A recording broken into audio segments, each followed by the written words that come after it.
Matam Amagi Masak Nairaba Satragi Luchingba AMADI Social Worker OIRAMBA ERONG CHESABA MAYAI LEIKAI Alhaj MOHAMMAD Habibur Rahman MASAGI ANABA AMADAGI MANUNG MATAM CHADANA LEIKHIDABADA TONGANBA SINGNA AWABA Fongdoknarakli LOINANA IMUNG MANUNGI AWABA NUNGAITABA SINGDASU SARUK YARAKLI HAINA FONGDOKNARAKLI AMADI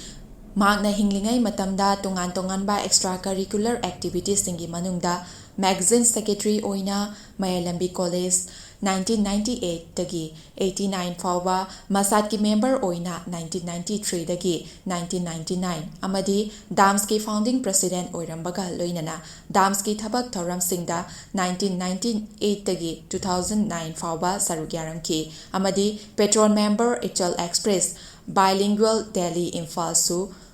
Yaronki Masagi education qualification na high school living certificate examination 1987 from Board of Secondary Education Manipur dagi pastor kibaga loinana pre-university science examination 1991 from Manipur University da amadi Bachelor of Arts Honors English in 1996 da Jamia Millia Islamia New Delhi da Leikhidabada loinana Master of Arts in English in 1999 Jamia Millia Islamia New Delhi amadi Postgraduate Diploma in Human Rights 2000 from Jamia Millia Islamia New Delhi loinana Master of Arts in History 2001 da Jamia Millia Islamia dagi degree funky amasung postgraduate diploma in child rights in 2007 to Jamia Millia Islamia New Delhi dagi degree funky loinana tungan-tunganba mahaki work experience singi manungda work as a member Child Welfare Committee Kaksing District Manipur from 22nd November 2019 to 22nd October 2023 amadi project officer oina modernization madrasa scheme workforce Department of Minorities and Other Backward Classes Government of Manipur to implement primary education in 30 madrasas in Manipur from August 2010 to June 2013 fawbasu thabak purambaga loinana lecturer oina Department of English Al-Falah School of Engineering and Technology Dost Faridabada September 2007 dagi December 2009 fawbasu oirami amadi project coordinator and project manager oina Project Street Children and All as Home in Kusi Basan Kunz New Delhi from July 2004 to August 2007 dasu thabak tarumki loinana data coder and research assistant oina su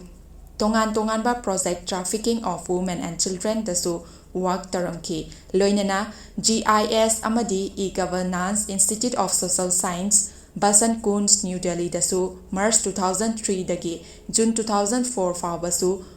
thabak tarami amadi tonganba mahakna fangkiba singthaningai oiwa achievement singdi awarded certification of appreciation from the District Administration Kaksing for outstanding performance in public service on the occasion of 77th Independence Day celebration 2023. Awarded certification of participation from the Social Welfare Department, Government of Manipur for participating in the training program on online child sexual abuse and cybercrime for CEC, JJVS and DCPUS from 27 to 29 April 2022. Awarded certificate of participation from Social Welfare Department, Government of Manipur for participating in 3 days induction training for chairperson and members of CWC from 16 to 18 January 2020.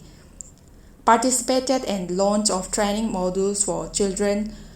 welfare committees and protocol for repatriation and restoration of children organized by National Commission for Protection of Child Rights, Ministry of Women and Child Development, Government of India on 20 November 2022 at Plenary Hall Bigyan Bhavan, New Delhi